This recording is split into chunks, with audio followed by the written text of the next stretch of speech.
Kena naik ke atas sikit. Baik, insya-Allah kita mula dengan Ummul Quran. Al-Fatihah. A'udzubillahi minasyaitonirrajim. Bismillahirrahmanirrahim. Alhamdulillahi rabbil alamin, arrahmanir rahim, maliki yaumiddin. Iyyaka na'budu wa iyyaka nasta'in. Ihdinas siratal mustaqim. Siratal ladzina an'amta 'alaihim ghairil maghdubi 'alaihim waladdallin. Amin. A'udzubillahi minasyaitonirrajim. Bismillahirrahmanirrahim. Innal hamdalillah nahmaduhu wa nasta'inuhu wa nastahdi wa nastaghfiruh wa na'udzu billahi min syururi anfusina wa min sayyiati a'malina. May yahdihillahu fala mudhillalah wa may yudlil fala hadiyalah. Asyhadu an la ilaha illallah wahdahu la syarikalah wa asyhadu anna Muhammadan abduhu wa rasuluh. Qala rabbi shrah li sadri wa yassir li amri wahlul 'uqdatam min lisani yafqahu qawli. Rabbi zidni ilman. Amma ba'd. Assalamualaikum warahmatullahi wabarakatuh. Yang dihormati, yang dikasihi tuan-tuan, puan-puan, saudara-saudari sekalian, sidang hadirin, hadirat, datuk-datuk, tan sri, datuk sri, sekalian muslimin muslimat yang dirahmati Allah. Pertama-tama kita bersyukur pada Allah diberikan kesempatan pada hari ini, alhamdulillah, untuk sama-sama kita bertemu dalam satu suasana, satu majlis yang dirancang. Alhamdulillah, pada hari ini agak special sebab kita buat di luar, daripada rumah, di luar daripada studio dan sebagainya. Jadi alhamdulillah, tuan-tuan perempuan boleh dengar bunyi anak-anak berenang dan bermandi, bermain di mandian. Saya tak boleh nak tunjuk. Tunjuk sikitlah.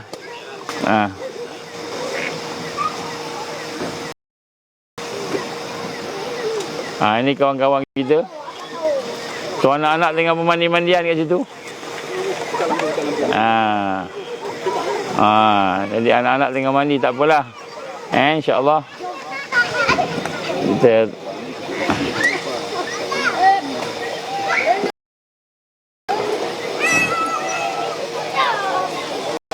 jadi kalau di FB boleh nampak lah gambar cantik. Ini di kawasan kawan-kawan kita, sahabat-sahabat kita yang ini dari sebelah Pahang, insya-Allah. Tempat yang indah. Dan insya-Allah kita akan buat program di sini nanti bila sampai waktunya, insya-Allah. Baik. Alhamdulillah, insya-Allah.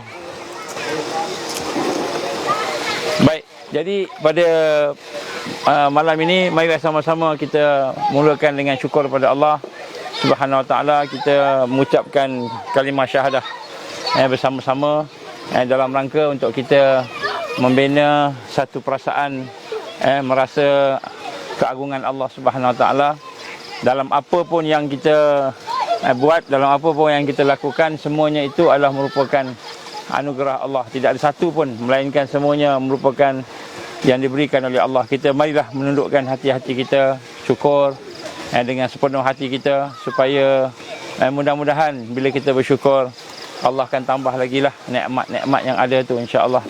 Tak ada satu pun perkara yang berlaku pada kita melainkan baik. Tak ada satu pun yang berlaku melainkan baik. Kalau Allah bagi kita suatu kesedihan, maka kesedihan itu adalah merupakan suatu yang akan membahagiakan kita bila kita boleh bersabar. Kalau Allah bagi kita kesenangan, keseronokan, satu yang membahagiakan kita bila kita boleh bersyukur. Dan kalau Allah memberikan kepada kita perkara-perkara yang menyebabkan kita terperangkap dengan kelemahan kita, dosa kita, keaiban kita, kehinaan kita, itulah membahagiakan juga kerana kita boleh bertaubat. Dan begitu juga kalau Allah bagi kita kekuatan untuk beramal, boleh bangun malam, boleh berdoa, boleh melakukan kebaikan, itu juga satu yang membahagiakan, iaitu kita merasa rendah diri, tawaduk pada Allah, kita rasa Allah memerhatikan kita, Allah memberikan kita anugerah. Jadi semua perkara yang berlaku dalam hidup kita adalah satu yang membahagiakan. Jadi tidak ada alasan untuk kita nak rasa sempit hati kita, ataupun nak rasa diri kita ni dalam keadaan yang tidak boleh nak redha Allah. Semuanya baik berlaku, insya-Allah. Jadi pada malam ini insya-Allah kita mulakan dengan syahadah. Kita mentajwidkan syahadah kita sama-sama. Kita membuat sedikit adab. Adab ni maknanya kita nak mengikat hati-hati kita, fikiran kita dengan perasaan kasih sayang mesra kepada mereka yang terdahulu daripada kita, seperti Rasulullah sallallahu alaihi wasallam, para sahabat baginda Rasul sallallahu alaihi wasallam yang dekat.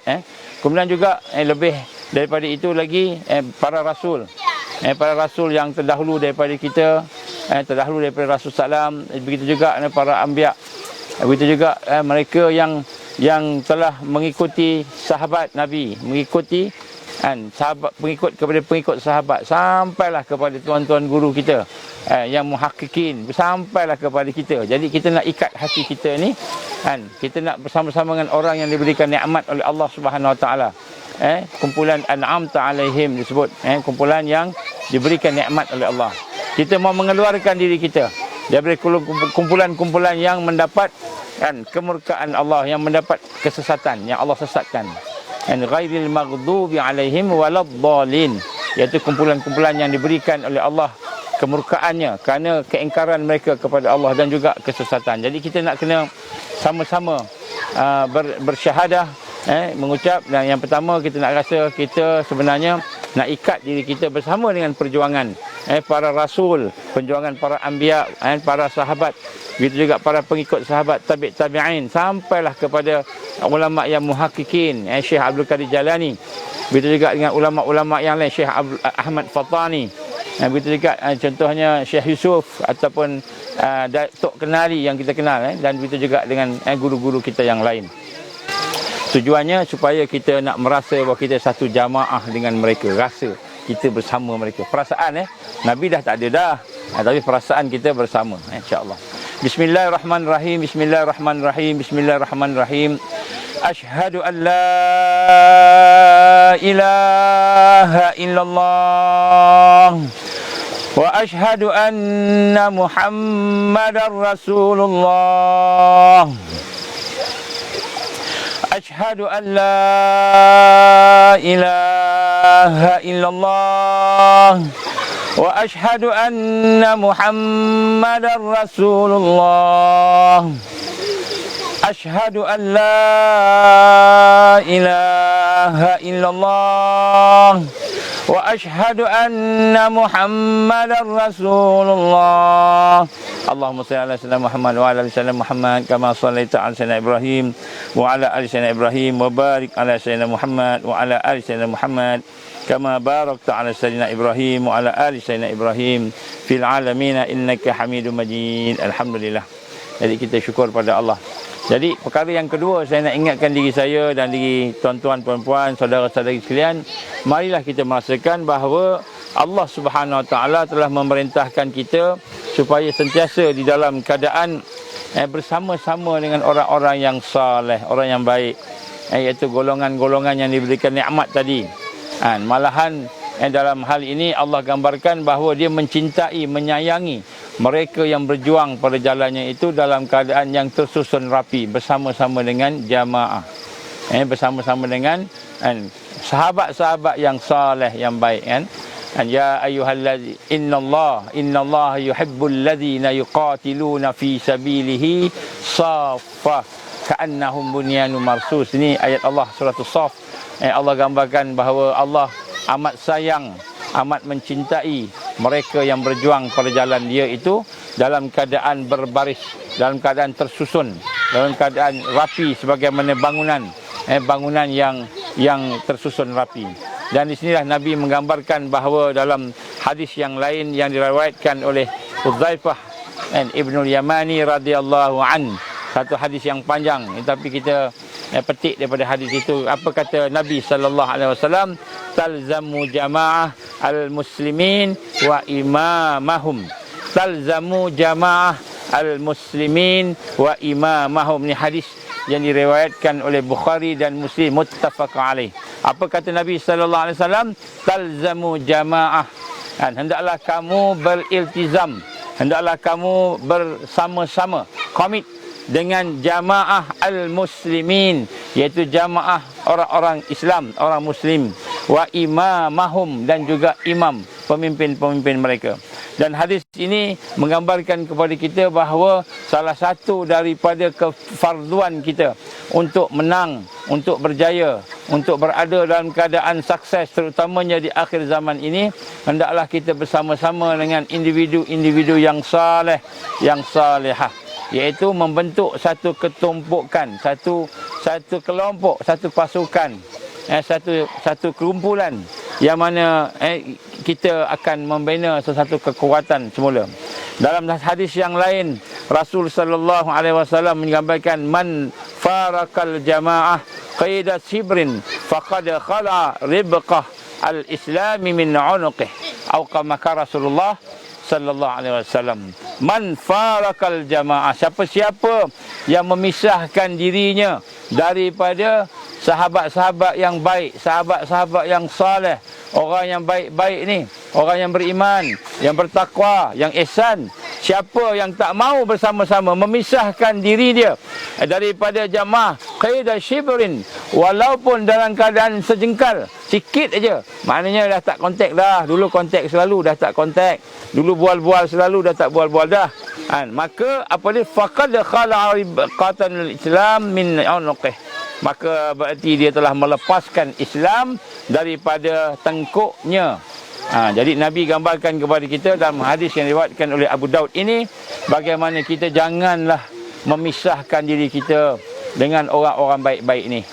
Walau macam mana pun kita bergaduh dengan dia, bersisih faham, tak sama pandangan, mungkin kita sentiasa adalah perkara yang kita selisih-selisihkan.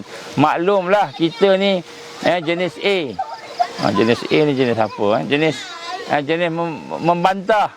Kawan kita pun A juga, jenis bantah juga. Semua tak betul. Tapi dua-dua tahu hatinya baik, beriman, bertakwa. Maka Nabi kata, janganlah kamu pisahkan. Kenapa kata Rasul? Man farakal jamaah, siapa-siapa yang memisahkan dirinya daripada jamaah orang-orang soleh tadi, walaupun sejengkal, sikit aja, maka dia telah melepaskan ikatan Islam daripada tengkuknya. Dan di sinilah kita lihat bagaimana yang digambarkan sebagai jamaah itu ialah ikatan hati, ikatan jiwa yang diikat dengan iman dan akidah. Yang mana iman dan akidah itu akan membentuk satu aktiviti bersama-sama untuk kita mempertahankan Islam, meningkatkan diri kita dengan kekuatan di akhir zaman ini. Jadi saya mulakan dengan satu nota yang penting. Setelah kita beriman, setelah kita berakidah dengan akidah yang benar, setelah kita bersyahadah dengan syahadah yang benar, syahadah yang bersanad, yang ada talakinya, yang ada dia punya rukunnya, ada perkara yang mengesahkannya, ada perkara yang kita jauhkan daripada membatalkannya. Maka setelah kita mengikuti syahadah tadi dalam keadaan sedar, dalam keadaan kita ada dia punya prosesnya, maka yang kedua, hendaklah kita sama-sama beriltizam, berkomited dengan jamaatul muslimin, orang-orang yang Islam tadi. Kenapa? Kerana di situlah kita akan dapat kekuatan. Sebab tu tuan-tuan dan puan, Nabi gambarkan bahawa sentiasa akan ada kelompok yang menang. Nabi tak sebut sentiasa akan ada individu yang menang. Sebab individu banyak tewas. Yang menang tak ramai. Tapi akan sentiasa ada kelompok yang menang, jamaah yang menang dari kalangan orang-orang yang beriman. La tazalu ta'ifah min ummati zahirina 'alal haqq. Akan sentiasa ada kelompok-kelompok dari kalangan orang yang beriman itu, orang Islam itu, mereka yang diberikan kemenangan oleh Allah di dalam apa ni kita kata perjuangan dia tadi, sampailah dia mati. Baik, sebab tu kita kena sentiasa memperbaiki kita punya ukhuwah kena baiki. Kalau tak baiki ukhuwah, kita akan lemah. Kita akan lemah. Sebab tu tuan-tuan dan puan, malam ni kita nak kena tengok siapa agaknya sahabat kita yang akan bagi syafaat kita di akhirat. Mula dengan yang itu dulu. Siapa sahabat kita yang akan bagi kita syafaat di akhirat? Kalau ada, alhamdulillah. Adakah grup WhatsApp kita, grup Telegram kita, ataupun grup persatuan kita dan sebagainya? Jadi kita tengok ada tak? Kalau ada, alhamdulillah. Tuan-tuan ada tak? Cuba sebut nama dalam hati, siapa dia? Kalau kita mati, dialah yang akan mendoakan kita. Ni kita tak kata anak-anak ni, tak kata isteri suami, tak. Ni kata sahabat yang bukan daripada darah daging ni. Kalau kita meninggal dunia, dialah yang akan tolong kita. Kalau kita meninggal dunia di mana-mana, dia cepat berhenti apa, dia akan terus pergi membantu kita menguruskan jenazah. Dialah yang memandikan kita, dialah yang mencari kain kafan kita, dialah yang memberikan persiapan-persiapan untuk membawa jenazah kita ke kuburan. Dialah yang mencari imam, dialah yang melihat anak-anak, keperluan isterinya, suaminya, keluarganya. Ada tak keperluan ketika sahabat dia meninggal tadi? Dia yang akan tengok. Dia tak tengok diri dia tengok dulu. Maka ketika kita mati lagi, sahabat-sahabat soleh tu dah cari kita dah tolong kita, dah pegang kita. Sedih dia. Teringat hubungan mesra dia, hubungan ketika dia hidup bersama-sama dalam perjuangan, gelap-gelap kan, dalam hutan, gelap-gelap tepi kolam kan. Ikan banyak tapi boleh tengok dia tak boleh masak. Nak tangkap kan, orang punya kan. Jadi nak sebut kat sini, ada sahabat tadi. Itu di dunia. Begitu juga yang di dalam kubur. Dalam kubur pula dia akan sentiasa mengingati kita. Sahabat ni dalam kubur ni bukan cerita anak ni. Anak ni memang sepatutnya mengingati kita. Sahabat ni dia akan mengingati. Saya teringat kisah yang berlaku kepada Abu Ala Maududi rahimahullah. Abu Ala Maududi rahimahullah, dia rapat dengan Syekh Syed Qutb rahimahullah. Syahid Syed Qutb rahimahullah. Ketika Syed Qutb ditangkap oleh Mesir, Jamal Abdul Nasir, dan kemudian ketika dia seksa, dia merasai kepedihannya. Dan ketika sahabatnya digantung, ketika saat sahabatnya Syed Qutb rahimahullah digantung, pada masa itu, oleh kerana akrabnya jiwanya tadi, dia rasa seolah-olah dia digantung walaupun dia di Pakistan. Sahabatnya di Mesir, seorang di Mesir, seorang di Pakistan. Bila pada saat dia digantung, Syahid digantung kerana mempertahankan Islamnya dan sebagainya, dia terasa, ya Allah, apa jadi kat sahabat aku, ya Allah. Dia terasa seolah-olah dia juga digantung. Akhirnya dia pun mendoakan sahabatnya. Ini Syed Qutb meninggal syahid ketika itu. Abu Ala Maududi cerita, dia pun terasa. Ini hubungan hati, hubungan iman. Ada seorang sahabat saya, satu ketika pada hari Jumaat, masa saya belajar dulu, hari Jumaat, lepas daripada solat Jumaat, semua dah habis solat Jumaat, nak baliklah, nak masuk kelas, nak belajar semula. Tiba-tiba dia berdiri, wahai sahabat-sahabat, saudara-saudaraku, aku ingin menyatakan kepada kamu, tunggu sekejap, aku nak cakap 5 minit. Ini salah seorang sahabat kita pada masa itu daripada negara Arab, Arab yang bukan negara sinilah, di Arab sana. Dia kata, pada hari ini aku nak beritahu bahawa sahabat aku yang aku kasihi, si Fulan bin si Fulan, telah ditangkap oleh pihak sosialis, komunis. Ditangkap dan mereka telah penjarakan dia. Aku sejak dia penjarakannya dalam beberapa hari yang lepas, aku tak boleh tidur, aku tak boleh nak makan, tak boleh nak minum. Teringatkan sahabat aku. Setiap kali aku nak makan, aku teringat macam mana makan dia dalam penjara. Setiap kali aku nak tidur, macam mana tidurnya dalam penjara. Maka pada hari ini aku memohon kepada kamu sekalian, supaya tolonglah mendoakan sahabat aku yang sekarang sedang ditahan oleh pihak komunis di dalam penjara, dan dia telah diseksa dan sebagainya. Mohon semua doa. Maka masing-masing duduk diam, berdoa, angkat tangan, sebahagiannya menangis. Ini sahabat yang memang benar-benar akan bersama-sama di dunia dan di akhirat. Ini saya nak gambarkan, ada tak kita sahabat-sahabat yang macam tu. Jadi sebab tu tuan-tuan dan puan Allah SWT, kita nak kena tengok sahabat-sahabat kita kena betulkan, perbaiki, islah persahabatan kita. Yang pertama, mestilah kita bersahabat kerana Allah. Apa maksud sahabat kerana Allah? Ikhlas kerana Allah. Maknanya kita bukan sahabat dengan dia sebab dia ada harta yang banyak. Kita bukan sahabat dengan dia sebab dia seorang yang handsome, seorang yang ada gaji yang tinggi, seorang yang ada berpangkat tinggi. Mungkin dia bergelar datuk, mungkin dia bergelar Tan Sri, ataupun dia ada networking yang boleh membantu kita. Bukan bersahabat kerana dunia, bukan bersahabat kerana kepentingan projek ataupun sesuatu yang bersifat sementara.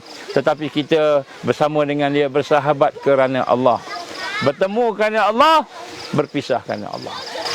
Ini nombor satu. Kita betulkan, ikhlaskan hati kita. Kalau kita mengikhlaskan diri kita tadi, maka itu perkara yang pertama sekali, Allah akan menghidupkan persahabatan tadi. Persahabatan yang tidak ikhlas, Allah akan mematikan persahabatan tadi. Walaupun nampak macam bersama-sama nak berjuang pada jalan Allah, sampai satu waktu, maka mereka yang tidak ikhlas tadi akan ditarik oleh Allah.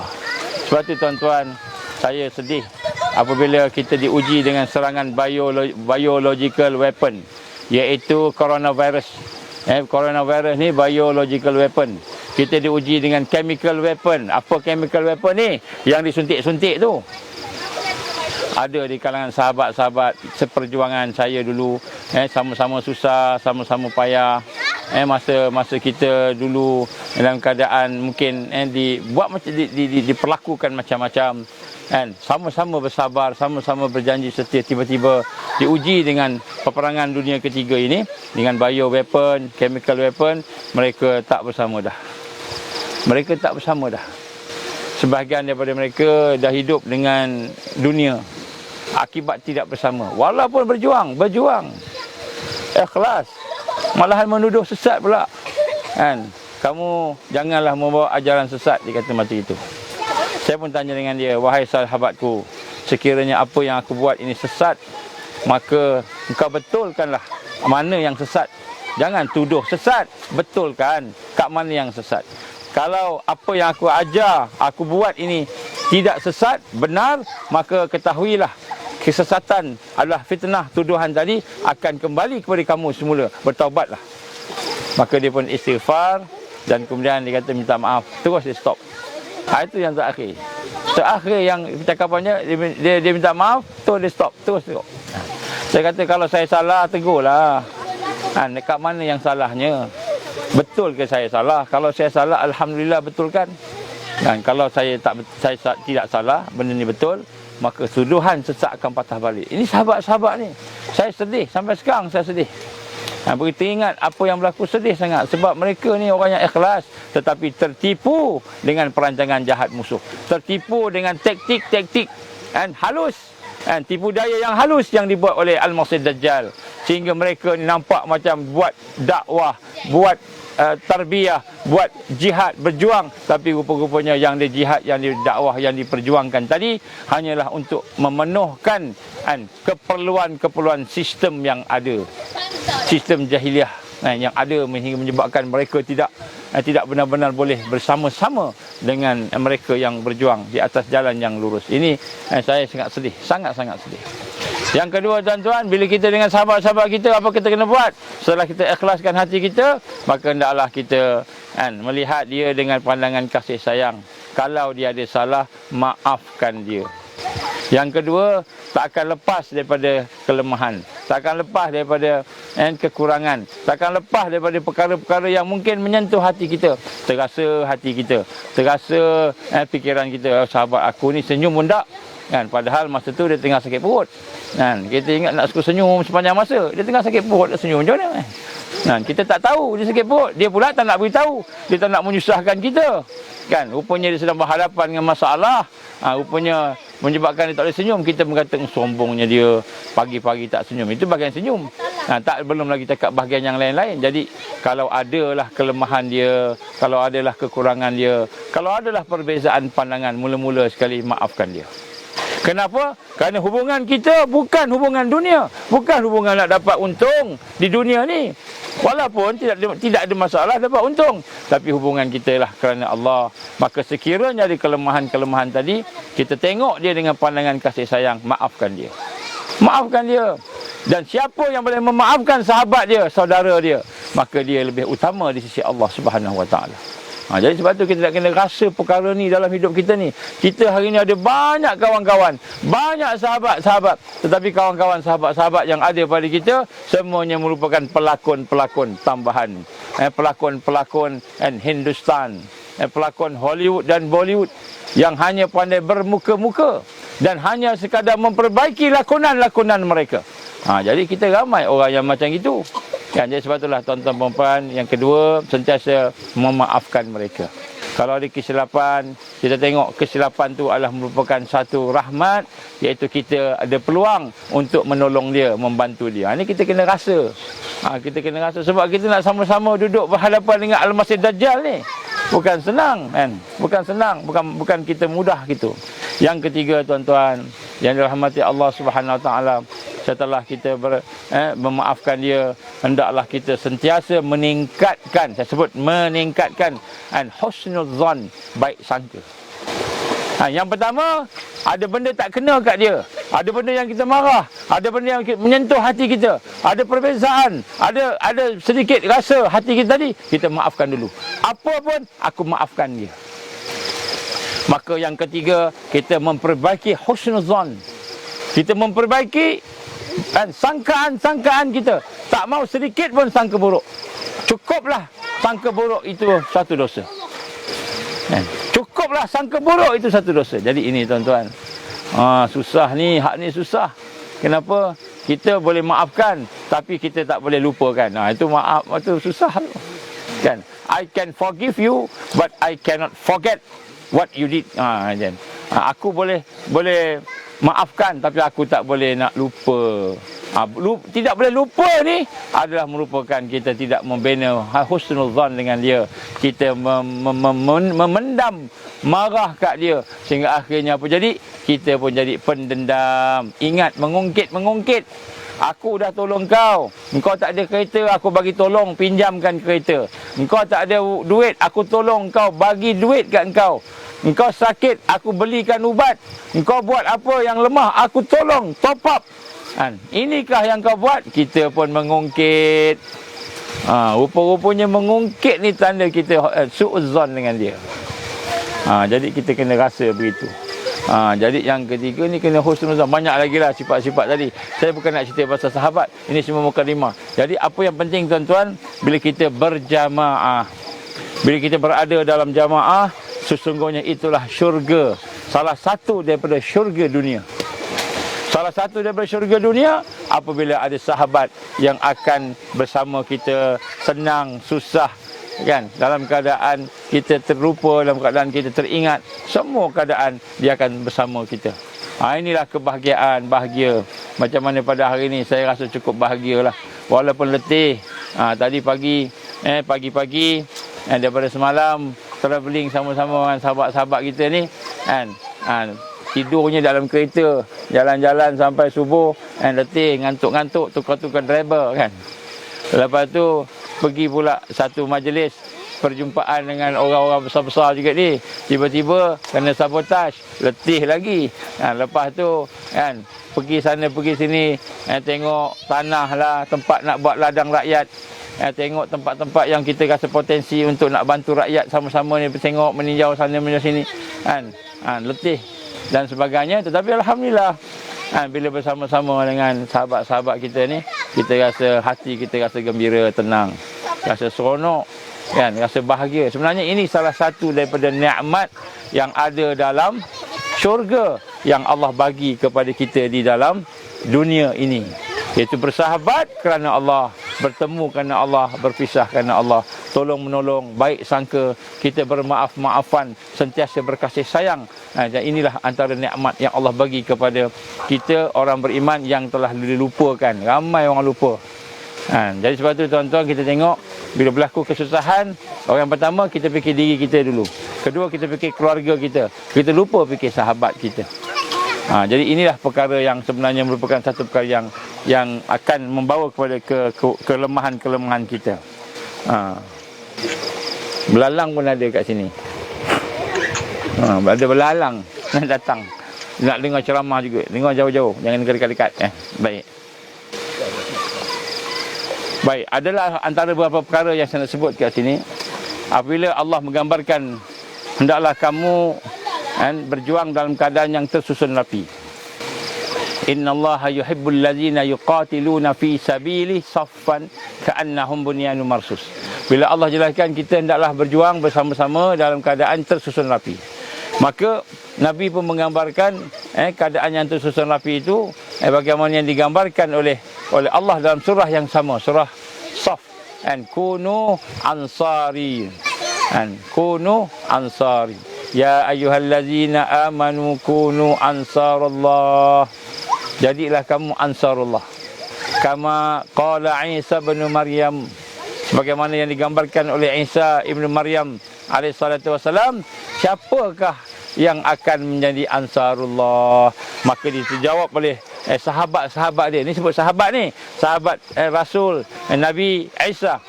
alaihissalam dia kata nahnu ansarullah. Dia kata apa? Kamilah ansarullah, kamilah orang yang kan menolong agama Allah. Al-Hawariyun, orang-orang yang dekat dengan Nabi Isa alaihissalam. Maka di sinilah kita lihat bagaimana Nabi Allah menggambarkan pada kita untuk kita berjaya, untuk kita cemerlang, untuk kita boleh berhadapan dengan kesusahan akhir zaman, peperangan, bencana, kesusahan, pembunuhan dan bagai-bagai, maka kita amat memerlukan kepada ansarullah, memerlukan kepada orang yang dekat dengan Allah, yang membantu agama Allah Subhanahu Wa Taala. Maka saya nak gariskan di sini apa yang patut ada kepada sahabat-sahabat jamaah kita. Yang pertama tuan-tuan, kan, yang pertama kan, kita nak gambarkan di sini bahawa jamaah yang diterima oleh Allah, terutamanya di akhir zaman ini, ialah jamaah yang berdasarkan kepada kan tuntutan syahadah, tuntutan akidah, tuntutan iman, iaitu yang mentauhidkan Allah, yang membebaskan diri kita daripada memperhambakan diri kepada makhluk, kepada taghut, kepada manusia, kepada syayatin. Kita nak bebaskan daripada segala syirik. Jadi nombor satu, bila kita sebut mereka yang akan menang, jamaah yang akan menang di akhir zaman ni, bukan jamaah yang ada nama Islam padanya, jamaah Islam se-Malaysia contohnya, Hizbul Muslimin, ada Islam. Islam tu dah kira terbaik lah, kan, mesti ada Islam ni, kan, pertubuhan Islam contoh. Jadi sebenarnya bukan nama yang kita tengok tu. Yang pertama, hakikat mentauhidkan Allah. Adakah ahli jamaah tersebut, adakah kumpulan tersebut merupakan kumpulan yang disebut sebagai muwahidin, mereka yang mentauhidkan Allah? Ini nombor satu. Kalau kita ada ramai orang, jamaah kita ramai, penuh, kan, kalau satu stadium tu penuh satu stadium, tapi mensyirikkan Allah, kan, lebih mengutamakan nafsu daripada Allah Subhanahu Wa Taala, kan, ramai kumpul ratus ribu dalam stadium, ratus ribu tengok Islam semua, ada azan lagi, Allahu Akbar, ada azan lagi, masuk waktu maghrib, tiba-tiba tak semayang, maksudnya dia tidak mentauhidkan Allah. Kenapa tidak mentauhidkan Allah? Mentauhidkan Allah ialah orang yang meletakkan syarak di hadapan. Contoh, jadi walaupun ratus ribu di stadium, itu bukan jamaah yang digambarkan yang akan membawa kemenangan dan kekuatan, kebahagiaan dan kecemerlangan. Ini contoh, kan, demonstrasi sokong Palestin, kan, apabila mereka mengancam akan meruntuhkan Kubah As-Sakhrah, kan, ataupun Masjid Al-Aqsa, kita pakat ramai-ramai, mari demonstrasi, tunjukkan kebencian kita kepada apa yang mereka lakukan. Demonstrasi daripada pagi sampai malam, kan, tiba-tiba masuk waktu zuhur tak sembahyang, masuk waktu asar tak sembahyang, tiba-tiba masa minum yang kita boykot, dia minum Coca-Cola, kan. Minum Coca-Cola. Tengah demonstrasi ni, dia beli Coca-Cola depan kita, kemudian dia bagi, brother please have Coca-Cola, kan. Saya kata, kamu tahu Coca-Cola ni siapa buat? Very delicious, very good for you, dia kata. Orang Arab lah ni, kan, dia minum Coca-Cola. Saya kata, kenapa minum Coca-Cola, kenapa tak minum yang lain, kan. Dia kata, this is the best, dia kata, the best drink. Saya kata, Coca-Cola ni bantu Israel. Kita ni angkat bendera Palestin, nak suruh tundukkan Israel. Tiba-tiba kita bagi duit kat Israel, suruh bunuh umat Islam. Dengan minum Coca-Cola, dengan makan dekat Starbucks, minum kat Starbucks. Starbucks pun tolong juga. Minta maaf no. Kalau ada orang kerja kat Starbucks, tukar. Starbucks pula. Ataupun Sunbook, kan, tukarlah sebagai Starbucks ni dia tolong Israel, Coca-Cola tolong Israel. Ada lagi banyak, saya tak cakap lagi sensitif. Nak sebut kat sini kan. Demonstrasi, semayang tidak. Hari puasa, puasa tidak. Tapi demonstrasi kan. Hancur Israel. Hancur Yahudi kan. Tapi semayang tak. Ini bukan jamaah yang dimaksudkan dengan jamaah yang menegakkan ubudiyah kepada Allah, iaitu mentauhidkan Allah.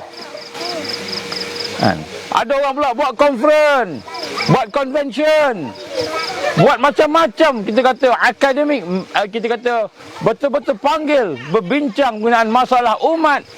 Tetapi bila digambarkan perkara yang tak elok, buruk yang dilakukan oleh kepimpinan negara, kepimpinan dia sokong, tak apa, yang itu tak apa, kita bincang hak ni, kita bincang Palestin, kita bukan nak bincang pasal negara kita, jangan, nanti kita kena macam-macam. Mensyirikkan Allah Subhanahu Wa Taala apabila kita meletakkan taghut lebih utama daripada mentauhidkan Allah. Jadi jamaah yang akan diberikan kekuatan, diberikan kemenangan Taifah tadi ialah jamaah yang muwahhidin, yang mentauhidkan Allah. Kita kena tengok ni. Jadi maksud mentauhidkan Allah ini bukan hanya sekadar mengucap kalimah syahadah, tetapi menjaga rukun-rukun syahadah. Memelihara perkara yang menjadikan syahadah itu sah. Menjaga daripada, ataupun kita akan memelihara diri kita daripada perkara yang membatalkan syahadah. Apa perkara yang membatalkan syahadah? Tiba-tiba dalam hati kita ada sesuatu yang lebih besar, lebih hebat daripada Allah. Sanggup kita melakukan perkara yang mensyirikkan Allah, menderaka pada Allah hanya kerana nak jaga bos kita. Itu tidak mentauhidkan Allah. Jadi yang pertama sekali ialah jamaah yang benar-benar akan mendapatkan pertolongan Allah ialah jamaah yang membawa tuntutan syahadah. Jadi sebab itu tuan-tuan, kita kena ada program nak mentarbiah diri kita macam mana nak jaga iman kita. Sebab itulah kita nak mendapatkan talqin syahadah. Apa talqin syahadah ni? Macam talqin orang mati je. Talqin ni orang mati. Tak. Talqin ni maknanya kita membaca syahadah di hadapan orang-orang yang telah mendapat syahadah daripada gurunya dan daripada guru-gurunya sampailah kepada Rasulullah sallallahu alaihi wasallam. Talqin syahadah ni maknanya kita mengucapkan dua kalimah syahadah yang ada sanad bersama sampai sana.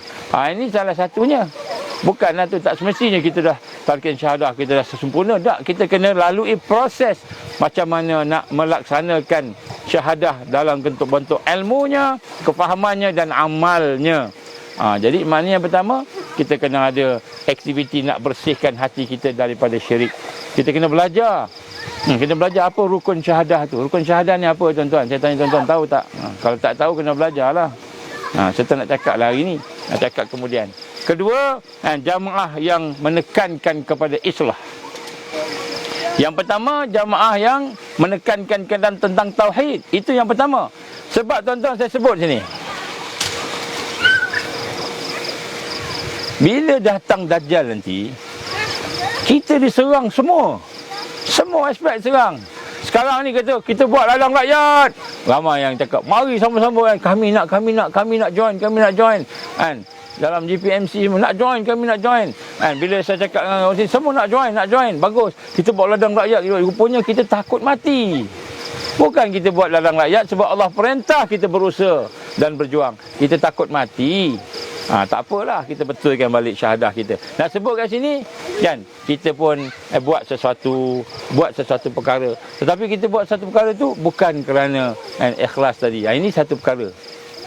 Satu perkara.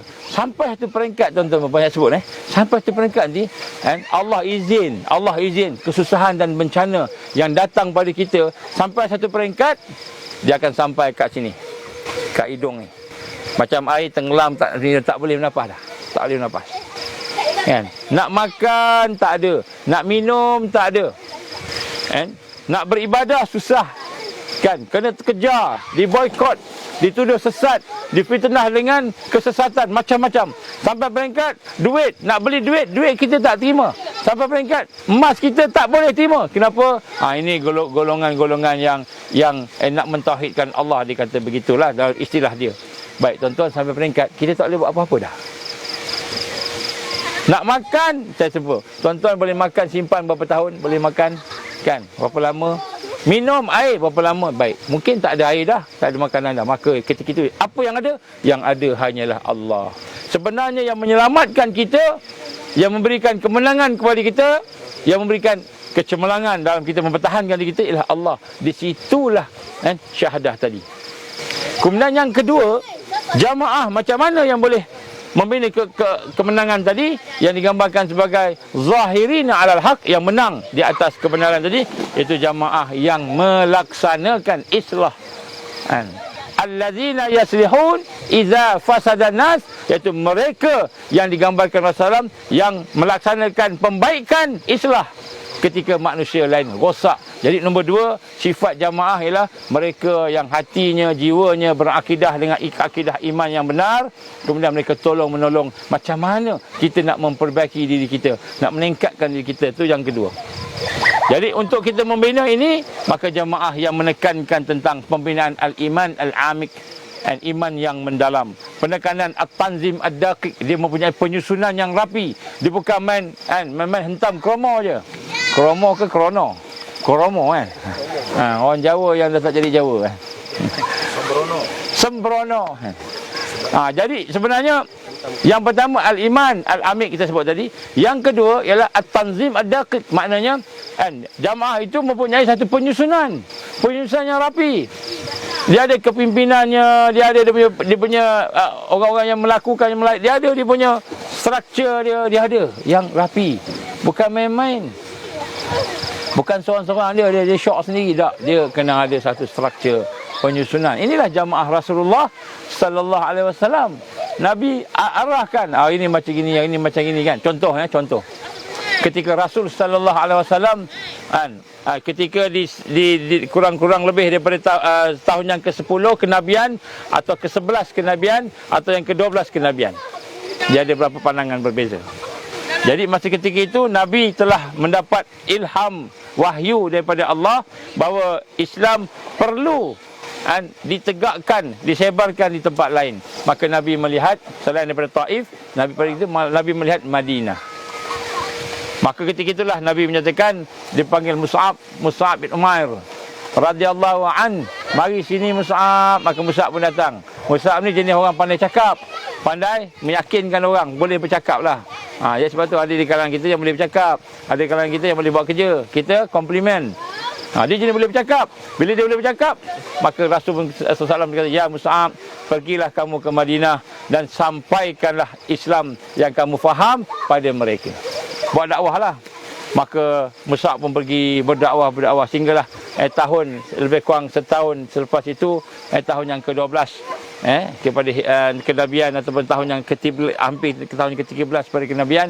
Maka Nabi panggil Mus'ab, wahai Mus'ab, apa jadi dakwah kamu di Madinah? Maka kata Mus'ab, ya Rasulullah, alhamdulillah, Allah memudahkan. Ni dah sebut Allah memudahkan urusan dakwah ini, sehingga tidak ada satu pintu pun di Madinah yang telah melainkan mereka telah mendengar tentang dakwahmu ya Rasulullah. Ini sama macam kita juga kan. Tidak ada satu tempat pun yang dibuat oleh orang-orang sahabat-sahabat kita yang luar negara, dalam negara. Alhamdulillah Allah memudahkan. Jadi tuan-tuan berhormat Allah, rupanya bila nak berkemenangan ni Allah mudahkan. Jadi sebut kat sini kan, Mus'ab begitu, maka Rasulullah gembira, maka Rasulullah mula menyusun strategi. Akhirnya perintah hijrah diturunkan oleh Allah, maka sahabat berhijrah. Maknanya apa? Rasulullah melantik juru dakwah. Juru dakwah siapa? Mus'ab pergi ke Madinah. Ini struktur dia. Dan dia ada orang yang akan follow up dengan Mus'ab. Dia ada struktur dia, dia ada strategi dia. Dia bukan main bantai gitu je. Dia tak pergi hantar Omar. Dia tak pergi hantar Abu Dzar Al-Ghifari. Abu Dzar Al-Ghifari seorang pemimpin, seorang yang boleh bercakap juga, pandai bercakap. Kalau bercakap Abu Dzar memang tak boleh kalah, tak boleh menang kita. Memang seorang yang peta bercakap. berkualiti kepimpinan. Tapi Nabi tak hantar Abu Dzar Al-Ghifari radhiyallahu an ke Madinah. Nabi hantar Mus'ab bin Umair. Kenapa? Kerana Mus'ab bin Umair bukan sahaja dia boleh bercakap, tapi dia ada seni-seni di dalam dakwah. Dia ada seni, ada fun dalam dakwah. Abu Dzar kalau cakap, dia cara langsung, dia cara orang Arab kan. Dia boleh cakap. Terus cakap. Macam mana kau? Macam mana? Nak? Tak nak? Tak nak? Kau masuk neraka. Lebih kurang itulah. Tak adalah. Dia ada macam itu kan. Maknanya dia cakap depan cara orang ni. Jadi Mus'ab dia bercakap bersama dengan seni, fun. Jadi Allah Rasulullah ajar hantar Mus'ab dulu pergi. Akhirnya tuan-tuan rahmatullah, seluruh Madinah mendengar tentang apa yang berlaku di sana, dan daripada situlah alhamdulillah kita melihat Islam mulalah berkembang, hijrah. Jadi dia ada tanzim, ada penyusunan. Kemudian ialah amal yang berterusan. Bila dah susun, kita mula cakap ini amal kena buat berterusan, bukan 1 hari 2 hari je. Bukan tamrin 1 je semua sakit, semua pergi menangis sallallahu ala Muhammad, peluk pasal nak balik tu kan, belum menangis, rindu kan, macam itu kan, sedih tak pisah dengan sahabat-sahabat ni. Balik rumah lupa dah kan. Lupa dah. Tak ingat dah kan. Pergi tamrin 2 pula, sedih-sedih lagi. Balik rumah lupa pula kan. Tengok tulisan tak ingat dah sahabat kan. Hilang. Tengok kajol dengan kojol kan. Kojol dekat Malaysia, kajol dekat sana kan. Hilanglah, tak ingat. Jadi tuan-tuan rahmat Allah, al-amal al-mutawasil, maknanya bila kita dah susun, dah buat, dah perancang, maka kita kena buat secara berterusan. Kena berterusan, baca maksurat berterusan. Kan, ustaz kata apa? Kan, baca kubra, maksurat kubra, kita pun baca maksurat kubra. Susahlah ustaz, tak apa, sugra, baca sugra. Tapi jangan tak baca.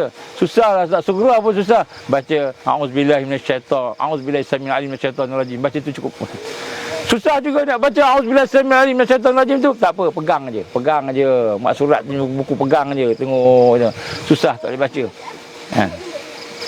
Kalau pegang pun tak boleh, tak payahlah kan. Macam itulah, lebih kurang. Dan sebab sini kita buat juga, walaupun susah, buat mutawasil berterusan. Jadi jamaah yang mengutamakan amal yang istiqamah, walaupun sikit-sikit.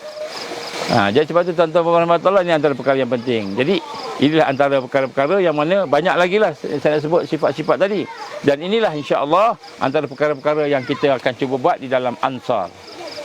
Kita akan buat di dalam Ansar. Apa Ansar ni? Ansar ni ramai orang tanya. Sebab tu saya buat tajuk ni, sebab ramai orang tanya. Orang tanya.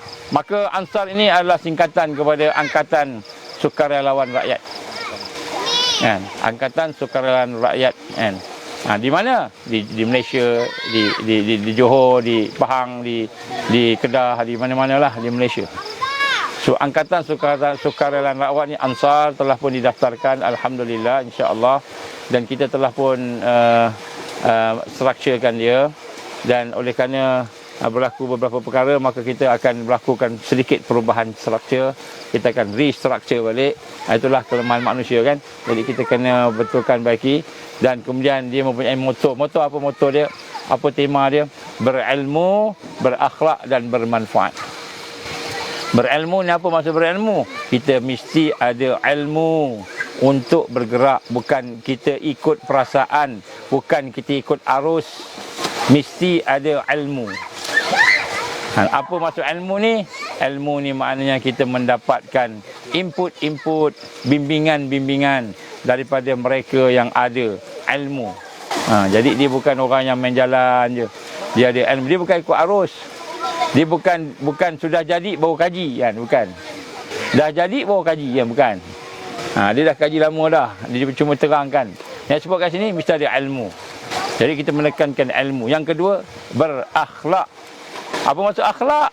Akhlak itu adalah maksudnya kita membaiki diri kita, iaitu mentarbiah diri kita. Berilmu maksudnya kita hidup bersama-sama dengan dakwah. Dakwah kan, kita meningkatkan lagi kesedaran kita, kefahaman kita, ilmu tadi. Kemudian berakhlak ialah kita mesti memperbaiki diri kita. Tak cukup sembahyang yang melahirkan akhlak. Tak cukup puasa yang melahirkan akhlak. Jadi akhlak ni maknanya tarbiyah. Akhlak ni maknanya kita mendidik diri kita, islah. Dan kemudian yang ketiga ialah kita bermanfaat kepada yang lain. Bermanfaat kepada Islam, bukan bermanfaat kepada diri kita je. Kita boleh buat rumah cantik, rumah kita boleh buat bunker cantik, bunker kita. Kita boleh prepping, tapi untuk kita je. Bermanfaat pada orang lain. Khairun nas anfa'uhum linnas. Sebaik-baik manusia, manusia yang paling banyak manfaat kepada orang lain. Ini kata Rasul sallallahu alaihi wasallam. Maknanya bermanfaat maknanya berjuang. Berjuang bantu orang. Berjuang bantu diri kita juga, bantu keluarga kita, bantu orang lain, bantu Islam. Jadi Ansar mempunyai nota kita kata kenyataan yang kita sebut sini. Yang pertama ialah hidup bersama dakwah, hidup bersama tarbiyah, dan hidup bersama perjuangan jihad fi sabilillah. Jadi kita ringkaskan ilmu, maknanya dakwah, dan kita ringkaskan bila kita dah dapat kesedaran macam ni sekarang ni. Tuan-tuan dah dapat kesedaran, lupa dah tengok atas. Tuan-tuan dah dapat kesedaran, kan, dah dapat sikit ilmu, kefahaman tentang akhir zaman sebagainya, maka hendaklah kita duduk dalam sistem untuk berakhlak. Berakhlak ni mentarbiah diri kita. Tarbiah. Bila kita dalam tarbiyah, kita mula ada syahadah, betulkan tauhid kita, betulkan ibadah kita, betulkan kita punya kekurangan-kekurangan dosa dan sebagainya, maka kita pun mula berakhlak. Itu maknanya duduk dalam tarbiyah. Kemudian lepas tu kita bermanfaat kepada orang lain. Itulah perjuangan, iaitu kita berubudiah dengan jihad fi sabilillah. Jadi ini 3 tema dan moto kepada Ansar yang kita nak jadikan sebagai salah satu daripada perkara yang digambarkan sebagai Ansarullah. Maka untuk itu, maka orang-orang yang ingin bersama dengan Ansar, maka dia akan jadi relawan. Relawan. So kita namakanlah relawannya sahabat Ansar, maknanya sahabat akhirat. Apa sahabat akhirat ni? Kan? Ansar semuanya angkatan sahabat-sahabat akhirat. Jom jadi relawan Ansar, jom kita buat kerja projek akhirat. Itu maksud dia. Kenapa akhirat? Sebab bila kita pilih akhirat, kata Allah, pilih akhirat, Allah akan bagi dunia dan akhirat. Tapi bila kita pilih dunia, Allah akan bagi dunia yang telah Allah takdirkan, rezekikan, akhirat tak dapat. Jadi sebab tu kita kena jadi sahabat akhirat. Jadi temanya apa? Jom jadi relawan sahabat akhirat. Jadi ini Ansar. Jadi sebab tu tuan-tuan dan puan, itu adalah merupakan perkara yang digambarkan secara umum, dan objektifnya antaranya lah kita nak membentuk jaringan, kita nak membina jaringan penggerak-penggerak, sebut Al-Mahdiyin, orang mendapat hidayah, membantu persiapan diri kita, keluarga kita untuk menghadapi fitnah akhir zaman. Jadi Ansar ini kita nak sama-sama membantu diri kita, keluarga kita dan sahabat-sahabat kita untuk mempersiapkan diri kita, keluarga kita, sahabat tadi untuk berhadapan dengan fitnah ujian akhir zaman. Maka sebab itulah antaranya kita ada satu biro yang cukup susah, tapi alhamdulillah biro yang aktif. Biro SAR. SAR, Search and Rescue. Biro tentang macam mana kita nak buat kecemasan, bila kecemasan nak jadi apa, nak buat apa, kan, nak komunikasi macam mana, kan, kita guna walkie-talkie ke, maka kalau walkie-talkie ada, kita kena beli walkie-talkie, maka setiap keluarga kita cuba dapatkan walkie-talkie satu at least. Kalau apa berlaku, kita ada walkie-talkie, contoh. Kemudian kalau tak ada walkie-talkie, kan, mungkin dah tak boleh dah dukhan contohnya, macam mana buat? Maka kita kata kena telepati. Telepati macam mana? Kan, jadi Ansar akan guna telepati, kan, bukan Tupperware, telepati, kan. Telepati itu macam mana? Wallahu alam. Nanti Allah bagilah. Sekarang Allah tak bagi lagi, tak layak kita, kan. Jadi nak sebutkan sini, kan, ada biro yang akan melihat keselamatan, kecemasan, darurat. Ada biro yang akan melihat bahagian makanan dan sebagainya untuk mempersiapkan fitnah-fitnah yang bakal mendatang ujian. So kita bincang sama-sama apa dia. Sebab tu kita perlukan ilmu. Kita bukan sekadar kaji konspirasi lah, perkataan jahat lah, kan, Hitler lah, apalah sebagainya, tapi kita mengkaji solusinya. Yang paling penting bukan tahu tentang perkataan jahat. Yang paling penting daripada ilmu tadi tentang kita kata ilmu tentang perkataan jahat tadi, kita tahu apa nak buat. Jadi Ansar mempersiapkan ahli-ahlinya untuk berhadapan dengan kesusahan, fitnah, ujian di akhir zaman. Nak berhadapan dengan dukhan macam mana? Nak berhadapan dengan keadaan food insecurity macam mana? nak berhadapan dengan keadaan akan dituduh sesat dan sebagainya, macam mana perpecahan. Maka alhamdulillah, mudah-mudahan Allah bagi kekuatan untuk kita sama-sama mempersiapkan diri kita, keluarga kita dan sahabat-sahabat kita. Yang ketiga, objektif umum kepada Ansar ialah untuk membina kekuatan, quwwah, kelompok-kelompok yang akan dimenangkan oleh Allah, Al-Mahdiyin. Jadi insya-Allah tuan-tuan, kita dah mendekati 100 tahun ataupun dah sampai pun 100 tahun kejatuhan Osmaniyah. Maka di sinilah kita lihat bagaimana Allah SWT akan mendatangkan mujaddid. Innallaha yab'atsu li hadhil ummah. Sesungguhnya Allah akan membangkitkan daripada umat ini ala kulli ra'sah. Di atas setiap kepala, permulaan kepada 100 tahun, man yujaddidu laha dinaha, mereka yang akan mentajdidkan agamanya. Jadi kita dah 100 tahun dah ni. InsyaAllah akan ada satu pembaharuan. Dan kita tahu daripada kajian kita, pembaharuan ni bukanlah melahirkan fiqh ala Malizi, fiqh, pembaharuan tauhid sahaja, pembaharuan ibadah sahaja. Tetapi pembaharuan yang dimaksudkan di sini ialah pembaharuan pembinaan tajdid kebangkitan Islam. Maka Ansar memahami akan hakikat ini.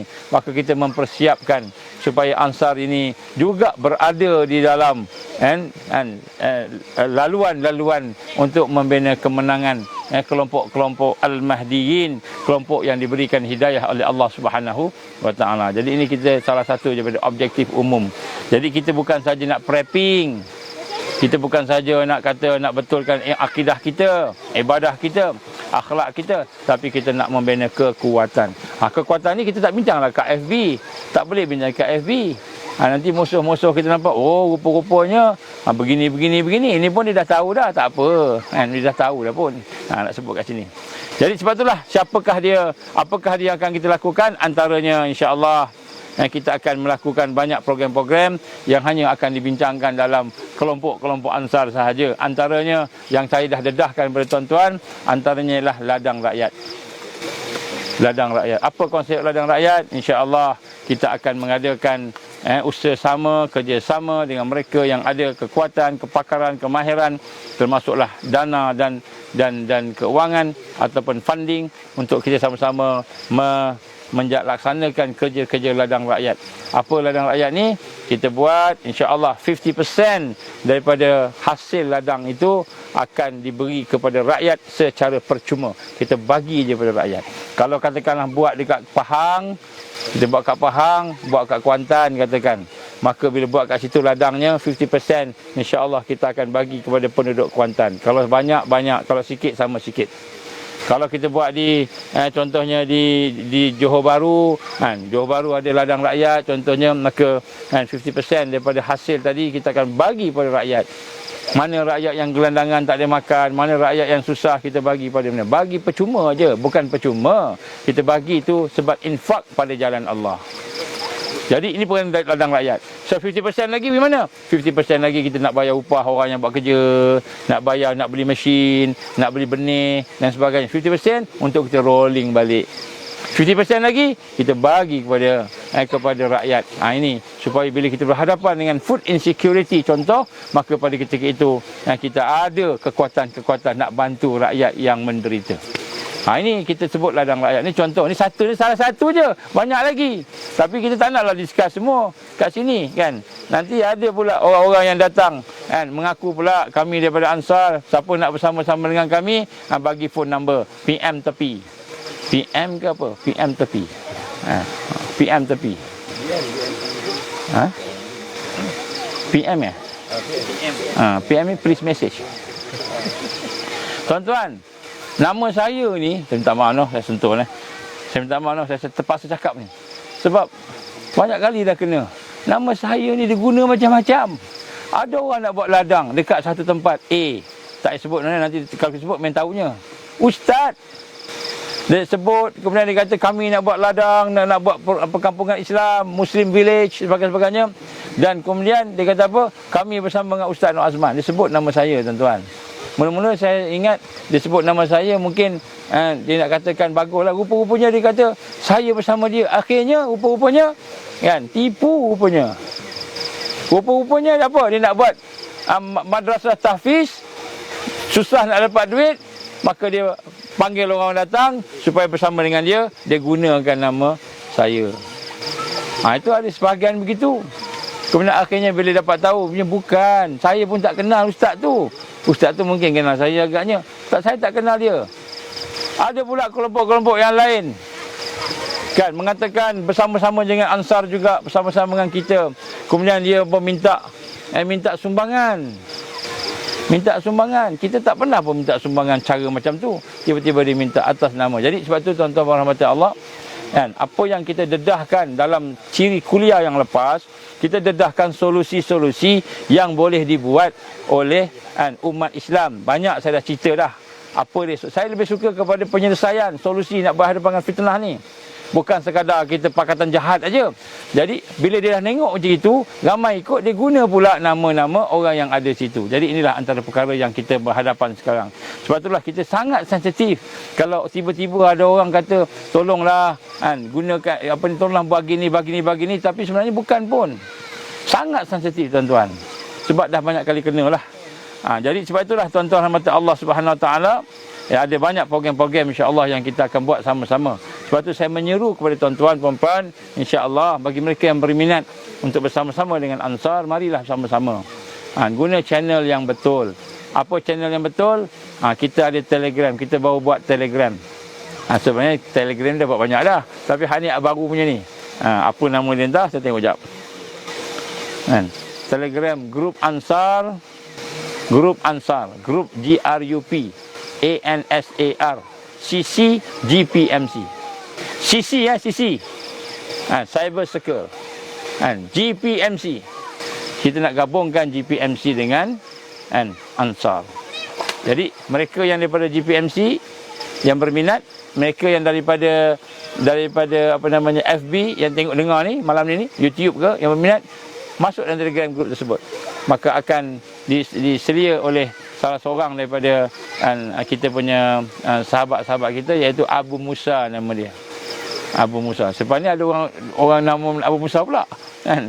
Tapi grup Ansar @GPMC pula, bukan CC @GPMC. Kita pun terkeliru ikut. Hotline Ansar. Lepas ni keluar pula hotline Ansar. Jangan. Yang saya sebut je ni. Grup GRUP, Grup Ansar, grup betul, space Ansar, CC GPMC. Masuk kat situ. Situ akan ada Musa, ada namanya Abu Musa. Itu situasi Ansar sekarang lah, insya-Allah. So bila kita dah tengok situ, kemudian kita akan kumpulkanlah siapa yang berminat ni, kita kumpul-kumpul, bincang-bincang. Sebab Ansar ni bukan setakat kita nak buat ladang aja, ada banyak lagi. Saya sebut tadi berilmu, berakhlak, bermanfaat, tu semua proses tarbiyah tadi. Kita nak bina kekuatan syahadah, kekuatan akidah, sehingga kita boleh membuang saka-saka. Tahu saka tak? Saka ni bahasa Melayu ke bahasa apa? Saka lah bahasa Melayu. Saka ni atuk nenek moyang kita berjanji setia dengan jin dan syaitan, tiba-tiba dapat kat kita. Itu saka. Jadi kita nak buang saka-saka ni. Gangguan-gangguan ni kita nak buang. Sihir kita nak buang. Sebab bila Dajjal datang, dia akan guna saka dan sihir tu untuk kacau kita. Jadi kita nak buang benda tu. Macam mana? Kita kena bersihkan hati kita. Kita kena mentauhidkan Allah dengan benar. Kita kena mengamalkan segala yang Allah perintah dengan ikhlas, dengan benar. Kita tinggalkan yang Allah larang dengan benar. Bagaimana dalam syahadah kita. Kita kena buatlah proses-proses macam itu. Barulah kita akan dapat kekuatan membuang saka kita. Kenapa saka boleh ada dalam badan kita? Kenapa jin masuk badan kita? Kenapa orang bersihir kita? Sebab kita lemah.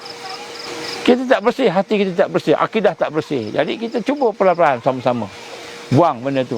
Sehingga akhirnya alhamdulillah Allah beri kekuatan pada kita. Ini antara perkara-perkara yang insya-Allah kita akan buat. Begitu juga dengan program-program yang lain. Contohnya saya nak sebut kat sini juga. Antara program-program yang kita cadang ialah kita akan buat bantuan AFI. AFI ke FI? AFI. Kesan sampingan. Apabila orang tu dengan ambil suntikan, ada kesan sampingan. Jadi insya-Allah Ansar akan melancarkan program untuk membantu mereka. Membantu mereka Kan, kalau boleh percuma. Ada dia punya counselingnya, ada dia punya food supplement dia, ada dia punya jadualnya. Kita akan bantu secara percuma. Dia ada kos tapi percuma. Sebab kita akan cuba cari dana sama-sama kita, kongsi-kongsi pakat-pakat, tolonglah yang sakit ni. Ini antara projek yang Ansar akan buat, insya-Allah. Dah buat dah pun sebenarnya. Dah buat dah. Cuma kita ni tak pandai nak cerita-cerita kat orang. Kita akan lancarkan supaya orang tahulah. Baik. Kemudian bantuan untuk treatment dadah. Untuk treatment dadah secara natural. Siapa yang ada anak-anak, yang ada siapa-siapa yang ada masalah dadah, insya-Allah kita ada juga ahli-ahli yang boleh merawat dadah ni dengan cara natural. Saya sendiri, Allah izin, pernah buat satu program ni di Thailand. Saya pernah buat bersama dengan beberapa orang sana. Mungkin ada sahabat-sahabat kita kat Thailand. Alhamdulillah dalam masa 3-4 hari habis dia punya ketagihan dia. 3 hari dah tak ketagihan dah. Rokok pun tak bangun dah. Jadi ini antara perkara-perkara yang alhamdulillah kita buat. Tapi hak ni tak boleh percuma. Hak ni sebab dia ada kos pada herba tu kan. Menggunakan herba lah. Kemudian selain daripada itu kita akan cuba buat food bank. Siapa yang minat food bank, kita akan buat food bank, insya-Allah. Orang lain pun buat juga, tak apa. Biar buat ramai-ramai, biar banyak buat. Tapi kita akan buat food bank dalam rangka dakwah, tarbiyah dan perjuangan.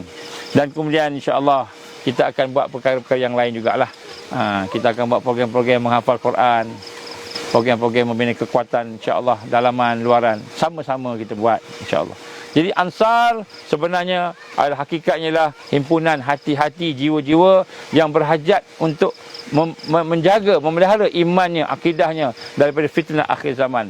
Menjaga ibadahnya daripada disesatkan oleh fitnah akhir zaman. Menjaga ukhuwahnya daripada disesatkan oleh fitnah akhir zaman. Jadi macam-macam. Jadi itu dari situlah insya-Allah kita akan dapat meneruskan perjuangan kita. Tuan-tuan, saya ingat saya nak menyebut kat sini di akhir sebagai nota akhir. Saya nak sebut secara umum, tuan-tuan. Dengar sini elok-elok. Kajian-kajian kita mendapati bahawa fitnah akan semakin besar. Kita mendapati bencana-bencana alam akan semakin hebat. Kita mendapati ini daripada kajian para saintis mendapati kita akan berhadapan dengan bencana kemarau dan sebagainya. Kita akan menghadapi masalah food insecurity. Kita akan menghadapi dengan masalah-masalah penyakit. Sekarang ni ada macam-macam penyakit dah ada. Contoh, penyakit mulut dan kuku dan mulut. Kuku dan mulut. Penyakit monkeypox.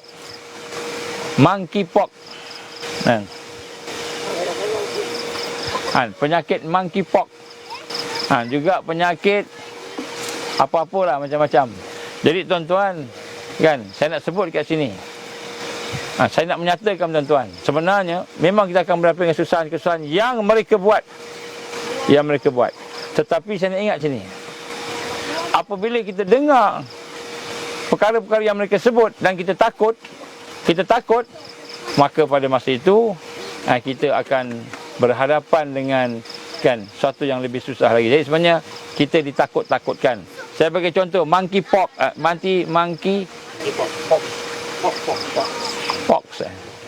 monkeypox. Dia sama dengan chicken pox aja. Tahu chicken pox apa? Kan? Chicken pox bahasa kita apa? Cacai ataupun campak dan sebagainya kan. Sama je, hak tu chicken sebut, hak ni monkey pula. Sama je. Ubatnya apa? Pengalaman kita kalau setakat pok-pok ni, insya-Allah ubatnya cukup dengan air kelapa, minum air kelapa. Kalau nak bagi lebih kuat lagi, minum minyak kelapa dara yang original, bukan yang campur-campur, yang original. Nak macam mana yang original tu, adalah cara dia.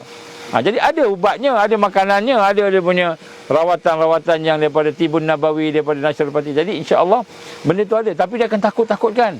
Kenapa nak takut-takutkan? Kerana apa? Rupa-rupanya ada benda yang dia nak jual. Saya bagi satu rahsia,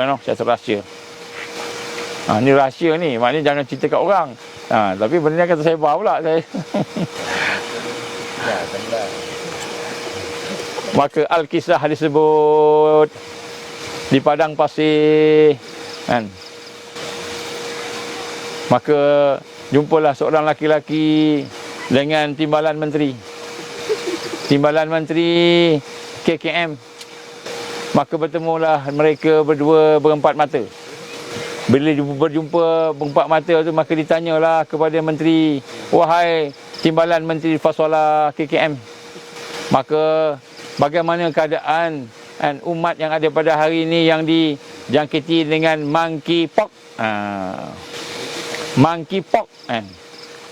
Maka adakah para pandemik yang ada sekiannya? Maka jawablah timbalan menteri Fasolah KKM. Maka dia kata apa? Dia kata, tak adalah yang serius, tak adalah yang susah. Maka ditanya pula oleh laki-laki tersebut, orang kampung je, kalau tak ada susah dan payah tadi, kenapa ada ubatnya dijual merata-rata, dipaksa pada anak-anak untuk diambil, vaksin namanya. Jadi sakit tak serius lagi, tapi ubat dah ada, dia suruh buat. Ubat dah ada, suruh ambil semua. Tuan-tuan dan puan-puan Allah, Al-Kisah ini berlakulah pada sebuah negara. Bukan Malaysia, bukan Melayu, tanah Melayu, tapi sebuah negara di alam mimpi.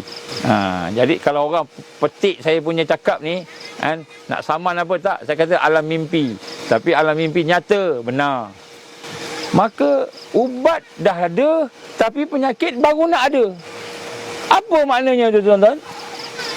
Penyakit dah ada, tapi baru nak ada. Ubat dah merata-rata, didendangkan ke seluruh dunia, termasuklah Malaysia.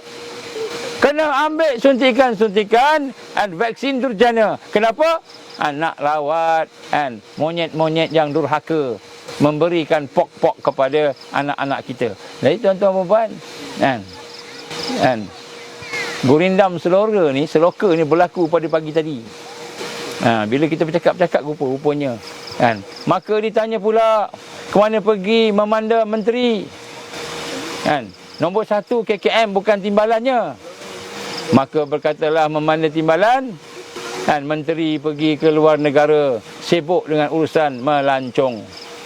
Setelah habis convention WWW tadi, setelah habis convention WEEFFF tadi, maka dia tak balik lagi, ambil sebulan sikit, sebelum sebulan 2-3 minggu agaknya, pergilah berjalan sana sini menenangkan hati. Kalau menteri memanda pergi luar negara melancong, maknanya penyakit tu tak serius. Tetapi tiba-tiba dia kata kena ambil anak-anak. Kita kata minum air kelapa. Tak percaya, cuba. Jadi tuan-tuan dan puan, ini cuma gurindam seloka, tak ada kaitan daripada yang hidup yang mati, kata dalam berita. Jadi jangan ikut. Tapi nak sebut kat sini, itulah perkara yang berlaku. Jadi lepas ni air kelapa mahal lah. Sebab apa? Jadi ubat menggantikan tu minum air kelapa. Minumlah apa yang ada, sunnah, makanan sunnah, jaga kesihatan. InsyaAllah pok-pok pun tak akan ada. Habis dihancurkan oleh minyak kelapa darah. Baik, itulah sikit sebanyak. Malam ni kita pantun gurindam sikit lah. Sebab duduk kat hutan ni, keliling ni hitam, legam, kegelapan, hanya sedikit cahaya-cahaya daripada lampu-lampu yang ada. Alhamdulillah saya berada di kawasan Pahang. Alhamdulillah, tak payahlah tanya Pahang kat mana, selagi Mosad datang. Jadi nak sebut kat sini, Pahang cukup lah. Jadi tuan-tuan rahmat Allah Ta'ala, insya-Allah, jika diizinkan oleh Allah Subhanahu Wa Ta'ala, mudah-mudahan apa yang kita buat dapat kebaikan di dunia akhirat. Saya terpaksa buat gurindam seloka sebab mudah-mudahan dia menjadi sesuatu yang boleh kita dapatkan perhatian. Kenapa? Kerana mereka akan menakut-nakutkan kita. Sebelum mereka menakut-nakutkan kita, kita potong dulu benda yang menakutkan tu. Dulu dia kata hak ni membunuh. Rupanya yang dicadang tu membunuh. InsyaAllah, kalau Allah izin, malam esok kita akan bincang tajuk ini bersama dengan doktor-doktor pakar kita. Kita akan tanya monkeypox tu apa? Chicken pox tu apa? Kita akan tanya juga penyakit kuku dan apa? Mulut ni apa? Kita akan tanya. Kita akan tanya, kita akan cibut, dan benda-benda ini penyakit memang ada, tetapi adakah bahayanya sebagaimana yang gembar-gemburkan itu, insya-Allah. Jadi insya-Allah kalau kesempatan kita akan buat malam besok bersama doktor-doktor kita, insya-Allah. Aku li qouli hadza astaghfirullahalazim li wa lakum. Saya minta maaf tuan-tuan, mudah-mudahan sedikit apa yang saya sampaikan tadi boleh mendapat kebaikan kepada kita. Cuma saya nak sebut di sini, kalau tuan-tuan masuk ke dalam alamak dah tutup dah. Grup Ansar, grup GRUP, lepas tu space Ansar, ANSAR, kemudian CCGPMC, masuk dalam Telegram, masuk itu. InsyaAllah akan ada iklan. Antara iklannya iaitu insyaAllah kita akan buat satu program korban di kawasan Melaka, insyaAllah. Maka siapa yang berminat, kita ada kambing dan lembu yang boleh kita korbankan, insyaAllah. So siapa berminat boleh join lah. Kita akan buat sama-sama untuk melaksanakan amanah yang diberikan oleh Allah kepada kita, insyaAllah. Salah satu program yang kita boleh buat dalam masa terdekat, Aidul Adha. A'udzubillahi minasyaitonirrajim. Bismillahirrahmanirrahim. Alhamdulillahirabbil alamin wassalatu wassalamu ala asyrafil anbiya'i wal mursalin wa ala alihi wa sahbihi ajma'in. Allahumma innaka ta'lamu anna hadhihi al-qulub qad istamat ala mahabbatik wa taqat ala ta'atik wa tawahadat ala da'watik wa ta'ahadat ala nusrati syari'atik. فواسك اللهم رابطتها وعلمدها واهدها سبلها واملأها بنورك الذي لا يخبو واشرح صدورها بفيض الإيمان بك وجمل التوكل عليك وأحيها بمعرفتك وأمتها على شهادة في سبيلك يا الله إنك نعم المولى ونعم Ya Allah, ampunikanlah dosa-dosa kami. Ya Allah, ampunikanlah kelemahan kami. Ya Allah, tutupkanlah keaiban kami. Ya Allah, tutupkanlah kelemahan kami. Jadikanlah segala yang lemah ada pada kami itu sebagai kekuatan kepada kami. Ya Allah, perbaikilah amalan kami, perbaikilah iman kami. Ya Allah, ya Hayyu ya Qayyum, birahmatika nastaghits wa lam yakul lahu kufuwan ahad wa la haula wa la quwwata illa billahil aliyil azim. Rabbana atmim lana nurana waghfir lana innaka ala kulli syai'in qadir. Rabbana atina fid dunya hasanah wa fil akhirati hasanatan wa qina azaban nar. Wa sallallahu ala sayyidina Muhammad wa ala alihi wa sahbihi wa baraka wa sallam. Subhana rabbika rabbil izzati amma yasifun. Wassalamun alal mursalin walhamdulillahi rabbil alamin. Subhanakallahumma wa bihamdika asyhadu an la ilaha illa anta astaghfiruka wa atubu ilaik. Bismillahirrahmanirrahim. Wal 'ashr innal insana lafi khusr illa alladhina amanu wa 'amilus solihat wa tawasaw bil haqqi wa tawasaw bis sabr. Wabillahi taufik wal hidayah. Assalamualaikum warahmatullahi wabarakatuh. Alhamdulillah.